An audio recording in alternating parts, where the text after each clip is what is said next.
Donald Trump e Pete Hegseth acabaram de fazer o que provavelmente foi o discurso mais desastroso e perturbador perante generais e almirantes da história dos Estados Unidos. Não estou exagerando, vou apenas mostrar as evidências.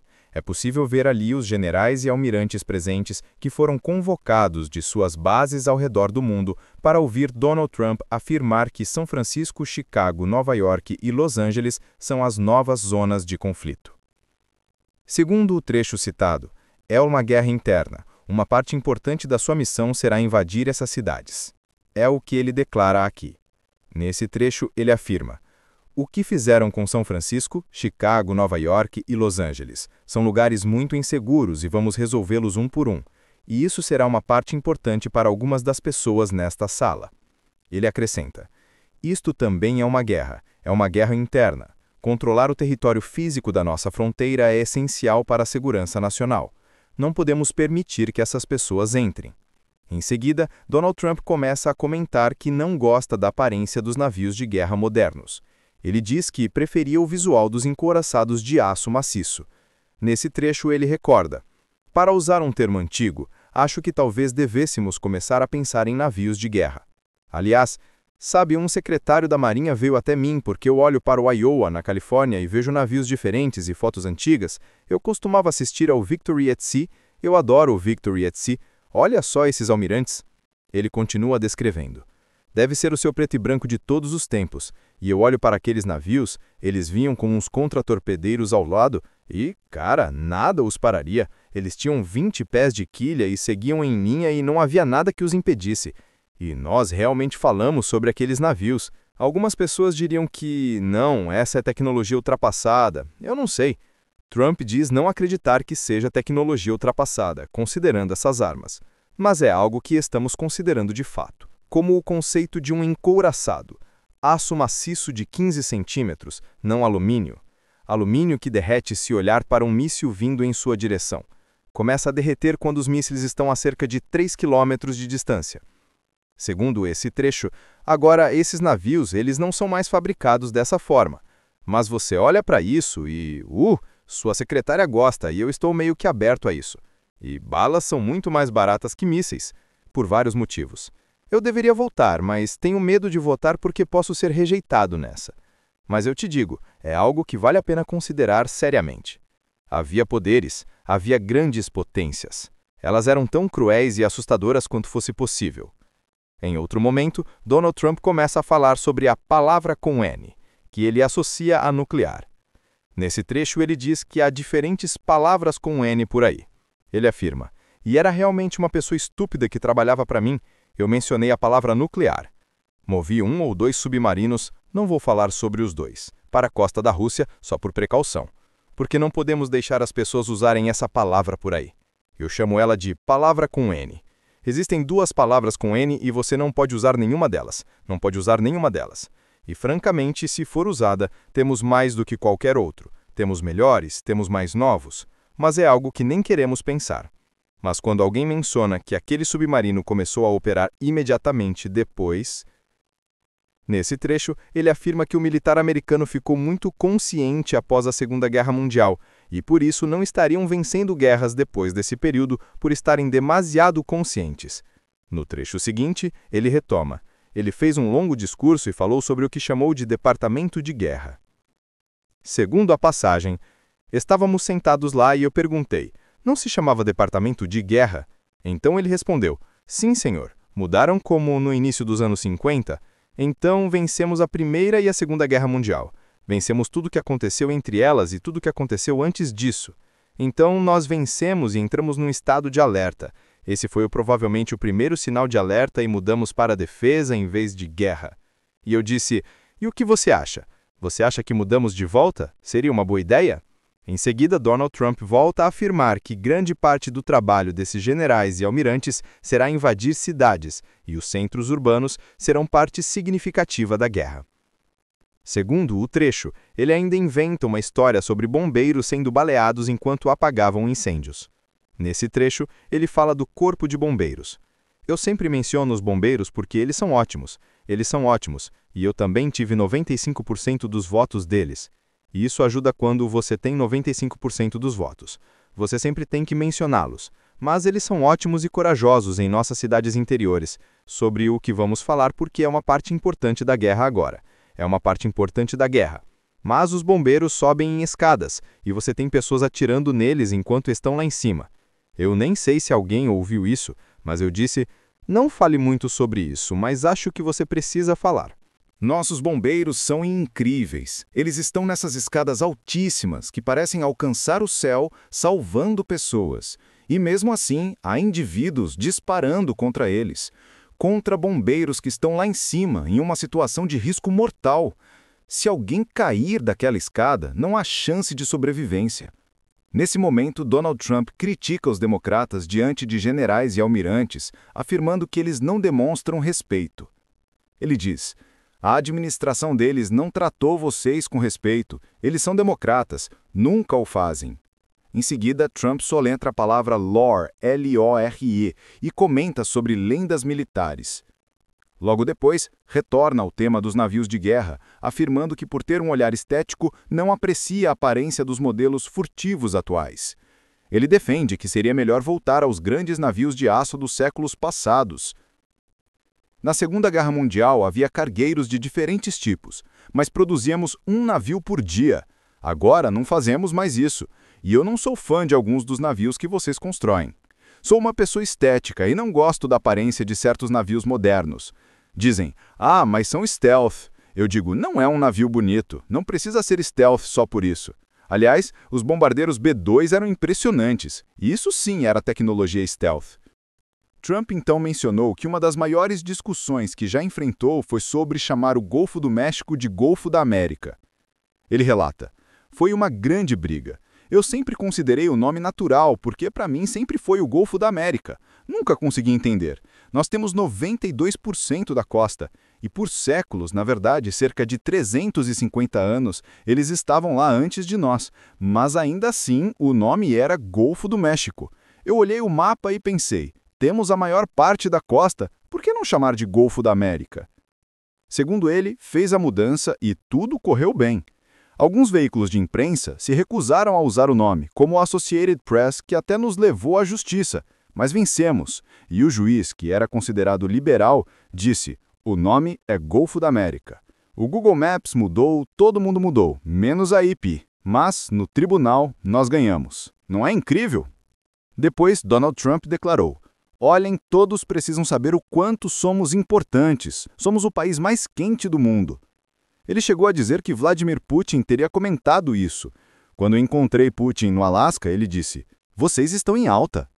Ele relatou esse diálogo com os generais e almirantes, ressaltando que até o líder adversário reconheceu essa condição. Logo depois acrescentou que Putin atacou Kiev, mas minimizou a contradição, dizendo, é só uma naquelas coisas. Ele continuou, vocês eram um país morto e agora são o mais aquecido do planeta. Não há concorrência. Putin me disse isso. Tivemos uma boa reunião. Depois, ele voltou a enviar drones para Kiev. Eu achei que tínhamos uma boa relação, mas foi apenas uma daquelas coisas. Há um ano, éramos um país sem vida. Agora, somos a nação mais aquecida do planeta. Pensem nisso. Na sequência, Trump passou a atacar opositores políticos, afirmando que as pessoas apoiam os militares quando eles entram nas cidades. Ele disse que a única razão para alguns afirmarem o contrário seria o fato de receberem recursos de financiadores como George Soros. Ele disse, nas cidades onde ocorrem crimes graves, estupros, tiroteios, espancamentos, o que as pessoas dizem, nós amamos os militares. Já viu entrevistas nas ruas? Nunca ouvi alguém falar diferente, a não ser que fosse radical e pago. Muitos desses grupos são financiados, seja por Soros ou por outros ligados à esquerda radical. Por fim, Trump afirmou que Portland parecia um cenário da Segunda Guerra Mundial. Entretanto, em registros feitos na época, o que se viam eram feiras, pessoas no parque e até mesmo áreas em frente a prédios públicos com poucas pessoas. Portanto, não havia semelhança com o que ele descrevia, ainda que fosse essa a sua narrativa. Vamos jogar. Eles estão considerando esta uma ótima semana. Não deveriam perder nada. Ninguém deveria perder nada. Isso é parte da civilização. E ele está sempre lá em cima dizendo, estamos em ótima forma, não precisamos das forças armadas. Mas, na verdade, precisam delas urgentemente. Basta ver o caso de Portland, no estado de Oregon, onde a cena lembrava uma zona de guerra. Recebi uma ligação do governador, de perfil liberal, pedindo: "Senhor, por favor, não intervenha. Não precisamos do senhor." Eu respondi: "Bem, a menos que estejam transmitindo imagens falsas, isso parece a Segunda Guerra Mundial. Sua cidade está em chamas. Quer dizer, o senhor só pode estar brincando. Não parece estar sob controle."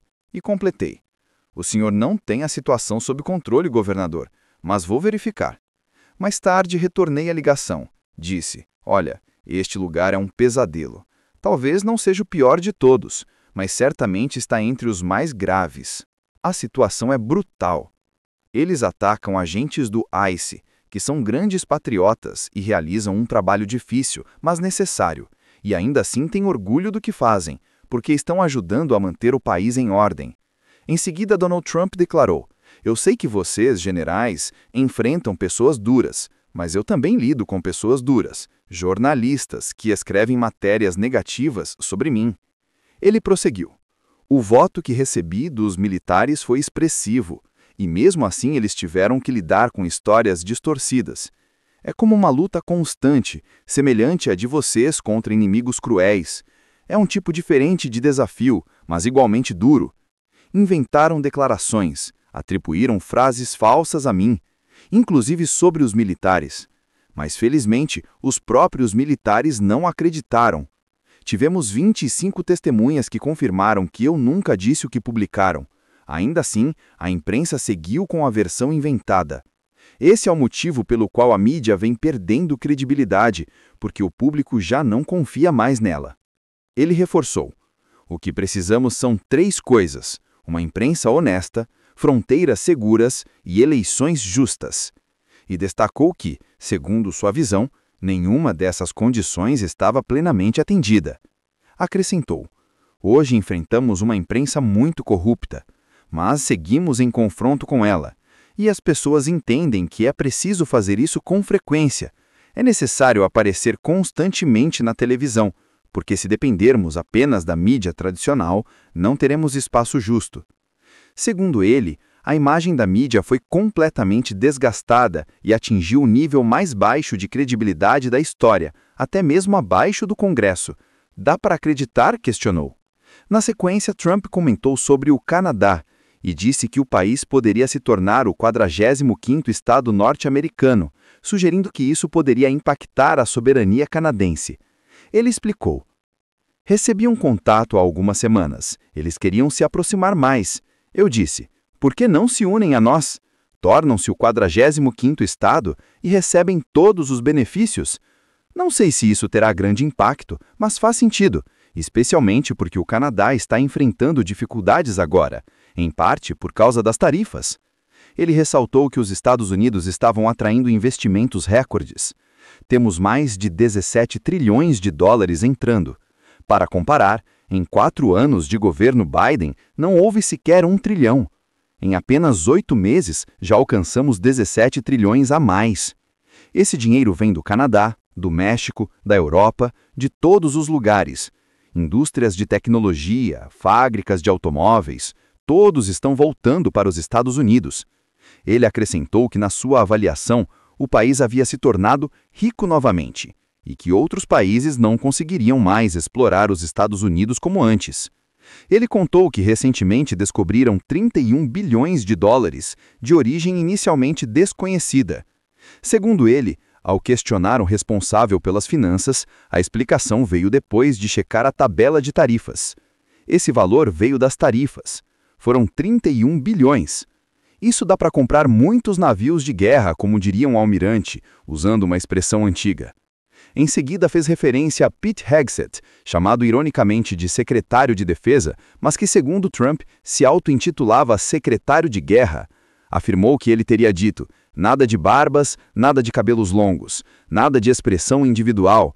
Não teremos um exército formado por pagãos nórdicos."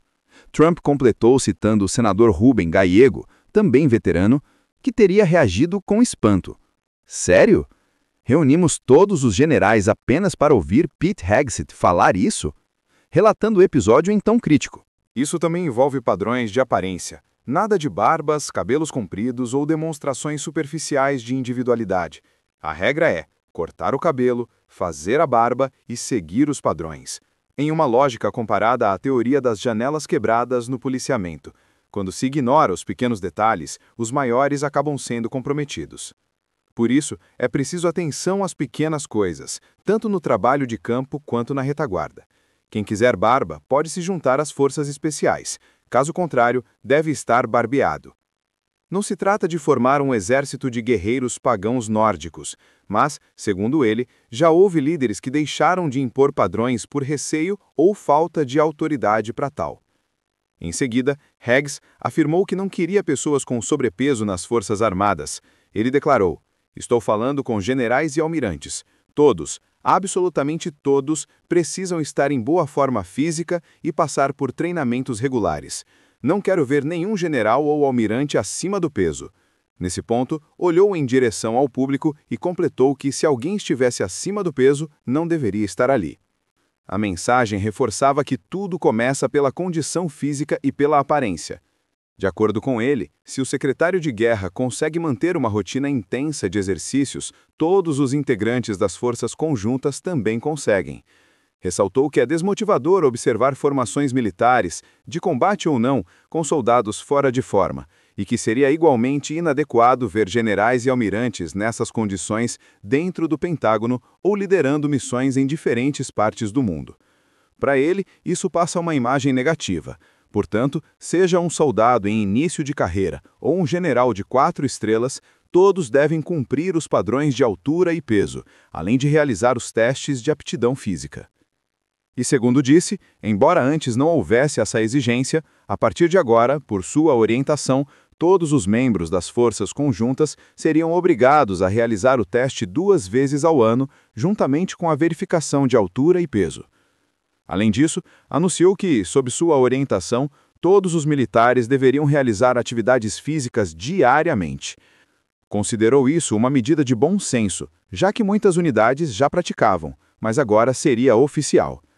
Destacou que não se tratava de práticas leves, como yoga ou alongamentos, mas sim de exercícios realmente intensos, feitos em grupo ou individualmente, em todos os níveis, desde a alta cúpula até os líderes mais jovens.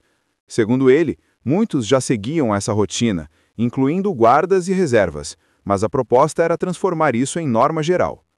Comentou ainda que Heggs parecia reproduzir o famoso discurso de um general de alta patente, mas, em sua visão, de forma pouco convincente. Na sequência, Heggs disse que os sargentos e instrutores seriam autorizados a aplicar disciplina de forma mais rígida, inclusive gritando, pressionando fisicamente os recrutas e impondo treinos severos. A ideia, segundo ele, era não perder combatentes por falhas de preparo ou falta de recursos. Destacou: "Treinem como se suas vidas dependessem disso, porque elas realmente dependem." Explicou que o treinamento básico deveria voltar a ser duro, exigente e disciplinado. Nessa lógica, os instrutores poderiam incutir medo nos novos recrutas, utilizando métodos intensos, desde levantar beliques até aplicar exercícios extremos, sempre com o objetivo de formar combatentes preparados. Ressalvou que isso não significava agir de forma ilegal ou irresponsável, mas sim recorrer a práticas tradicionais consideradas eficazes. Ele também mencionou a revisão das regras relacionadas a trotes ou práticas proibidas no treinamento. De acordo com sua fala, a intenção seria resgatar padrões mais rígidos, pois, segundo ele, a verdadeira liderança tóxica seria colocar subordinados em risco por causa de critérios frouxos. Argumentou que promover pessoas por cotas ou características imutáveis, em vez de mérito, seria igualmente prejudicial. Reforçou ainda que, em sua visão, a liderança tóxica estava ligada à promoção de ideologias contrárias à Constituição, às leis da natureza e até mesmo à ideia de Deus da natureza. Citou Thomas Jefferson na Declaração de Independência para sustentar que o conceito de tóxico havia sido deturpado e que seu objetivo era corrigir essa definição. Disse então que, por essa razão, sob sua orientação, o departamento faria uma revisão completa dos termos usados para definir liderança tóxica, bullying e trote, para permitir que os líderes mantivessem os padrões sem receio de retaliações. Reconheceu que não seria permitido recorrer a abusos ou práticas degradantes, mas argumentou que expressões como bullying e tóxico haviam sido distorcidas e usadas como arma contra superiores. Para ele, era hora de encerrar esse tipo de prática e garantir que comandantes e suboficiais pudessem impor padrões elevados. Concluiu afirmando: "Se isso me torna tóxico, que seja. Estabelecer, alcançar e manter altos padrões é a essência do que vocês fazem." Na sequência, o narrador avaliou o discurso. "Não sei como colocar de outra forma. Provavelmente foi o pior discurso já feito na história dos Estados Unidos da América. Certamente, o pior já apresentado diante das Forças Armadas. É contrário aos princípios constitucionais, é traiçoeiro, é tudo o que a Constituição rejeita." O discurso apresentado revela o impacto do poder da liderança sobre a moral e a estrutura de uma força militar. A imposição de padrões rígidos de aparência, preparo físico e disciplina mostra a importância de normas claras para a coesão e eficiência, mas também evidencia como decisões baseadas em percepções pessoais podem gerar tensões e controvérsias. A discussão sobre meritocracia versus favoritismo, a valorização de habilidades reais e a crítica à distorção de conceitos como liderança tóxica reforçam que qualquer instituição, especialmente militar, precisa equilibrar tradição, inovação e justiça. Ao mesmo tempo, a narrativa evidencia a complexidade da comunicação entre líderes políticos e militares, mostrando como declarações podem ter consequências profundas tanto na percepção pública quanto na conduta operacional. A principal lição do episódio é que liderança eficaz exige clareza, consistência e responsabilidade. Imposição de padrões deve equilibrar disciplina e respeito, reconhecendo a importância da meritocracia e evitando decisões motivadas por ideologias ou interesses pessoais. Além disso, treinar, preparar e motivar corretamente equipes não é apenas uma questão de autoridade, mas de segurança e eficiência. Líderes que distorcem mensagens ou usam narrativas exageradas correm o risco de minar a confiança interna e externa. Assim, a lição central é que qualquer liderança, seja política ou militar, deve buscar coerência entre palavras e ações, respeitar regras e valores e garantir que suas decisões fortaleçam a instituição sem comprometer princípios éticos ou a coesão de quem depende dela. Agora me diz, se você estivesse no lugar dos generais e almirantes, como reagiria a esse discurso? Qual das medidas de disciplina e treinamento apresentadas por Hegseth você considera mais controversa e por quê? Escreve aqui nos comentários, eu quero muito saber. E não esquece, deixa também o seu comentário com uma classificação de 1 a 10 para mostrar o quanto você gostou, porque assim eu consigo trazer mais vídeos que sejam interessantes para você. Gostou do resumo? Curta o vídeo, inscreva-se no canal e ative as notificações para não perder os próximos conteúdos detalhados.